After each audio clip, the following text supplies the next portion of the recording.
Jharkhand high court ने नगर निकाय चुनाव को लेकर राज्य सरकार को एक बार फिर फटकार लगाई है। इस बार डांट का कारण ट्रिपल टेस्ट नहीं है, बल्कि वोटर्स लिस्ट है। एक तरफ राज्य सरकार चुनाव आयोग से बिल्कुल लेटेस्ट मतदाता सूची उपलब्ध कराने की मांग कर रही है, वहीं दूसरी तरफ चुनाव आयोग ने उल्टा सरकार को ही आड़े हाथों लेते हुए कह दिया कि नवंबर 2024 का मतदाता सूची आपको दे चुके हैं, तो उसका इस्तेमाल कीजिए ना। कोर्ट ने भी चुनाव आयोग की बात को सही मानते हुए झारखंड सरकार को फटकार लगाते हुए कह दिया कि आखिर राज्य सरकार को इस वाले वोटर लिस्ट से चुनाव कराने में क्या तकलीफ है। खैर, इन सब झंझटों के बीच झारखंड में विकास का काम अटका पड़ा है। सड़कें, नालियों की हालत बद से बदतर होती जा रही है। अब क्या है पूरा मामला, आपको बताते हैं इस रिपोर्ट में। जोहार, आप देख रहे हैं लोकतंत्र 19 और मैं हूं आपके साथ अंशु। दरअसल झारखंड में नगर निकाय चुनाव को लेकर सालों से पेच फंसा हुआ है। झारखंड के तकरीबन 49 नगर निकाय क्षेत्रों में चुनाव होना बाकी है। झारखंड सरकार इसमें ओबीसी आरक्षण को जोड़ना चाहती है, लेकिन अभी तक ओबीसी वर्ग के सर्वे के लिए ट्रिपल टेस्ट की प्रक्रिया पूरी नहीं हो पाई है। दूसरी अड़चन वोटर्स लिस्ट को लेकर आ रही है। दरअसल बीते कल यानी कि 24 जनवरी को हाईकोर्ट में नगर निकाय चुनाव को लेकर सुनवाई चल रही थी। इस दौरान भारत निर्वाचन आयोग यानी कि चुनाव आयोग ने अदालत को बताया कि नवंबर 2024 में अपडेट हुई मतदाता सूची राज्य निर्वाचन आयोग को सौंप दी गई है। इसी वोटर लिस्ट के आधार पर झारखंड सहित 4 राज्यों में नवंबर 2024 में विधानसभा का चुनाव हुआ था।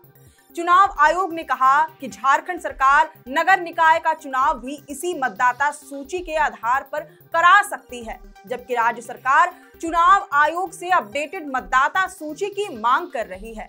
इस पर कोर्ट ने मौखिक रूप से तल्ख लहजे में कहा कि राज्य सरकार को आखिर इस मतदाता सूची के आधार पर चुनाव कराने में क्या दिक्कत है। दरअसल झारखंड सरकार बिल्कुल लेटेस्ट डेटा के आधार पर नगर निकाय चुनाव कराने के पक्ष में है। आपको बता दें कि रिप्रेजेंटेशन ऑफ पीपल्स एक्ट और रजिस्ट्रेशन ऑफ इलेक्टर्स रोल में निहित प्रावधानों के अनुसार हर साल 1 जनवरी को संशोधित मतदाता सूची प्रकाशित कराने का प्रावधान है, लेकिन चुनाव आयोग ने झारखंड के लिए जनवरी 2025 में संशोधित मतदाता सूची अब तक जारी नहीं की है। इसी की मांग राज्य सरकार भी कर रही है, क्योंकि सरकार का कहना है कि जितना लेटेस्ट डेटा होगा उतने ज्यादा मतदाता इस चुनाव में हिस्सा ले सकेंगे और अपने वोटिंग के अधिकार का इस्तेमाल कर सकेंगे। हालांकि अब तक भारत निर्वाचन आयोग ने यह स्पष्ट नहीं किया है कि नियम के अनुसार अब तक अपडेटेड वोटर्स लिस्ट जारी क्यों नहीं किया गया। वहीं बीते 17 जनवरी को हुई सुनवाई के दौरान अदालत ने भारत निर्वाचन आयोग को नगर निकाय चुनाव के लिए 1 जनवरी 2025 तक की रिवाइज्ड वोटर लिस्ट 1 सप्ताह में उपलब्ध कराने का निर्देश भी दिया था, लेकिन इसके बावजूद चुनाव आयोग ने जारी नहीं किया। हालांकि अब संभावना बन रही है कि नवंबर 2024 के वोटर्स लिस्ट के आधार पर ही झारखंड में नगर निकाय का चुनाव होगा।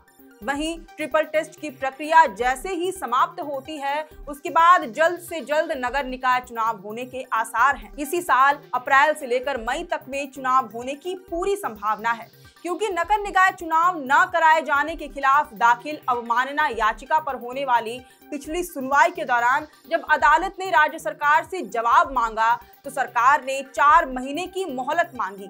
कहा कि 4 महीने में नगर निकाय का चुनाव संपन्न हो जाएगा। अब देखना होगा कि नगर निकाय चुनाव वाकई 4 महीने में संपन्न हो जाता है या फिर से इस मामले में कोई नई अड़चन आने वाली है। वैसे इस पर आपकी क्या राय है, ये हमें कमेंट करके जरूर बताएं।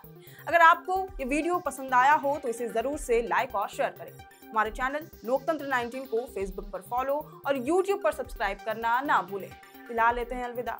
जोहार।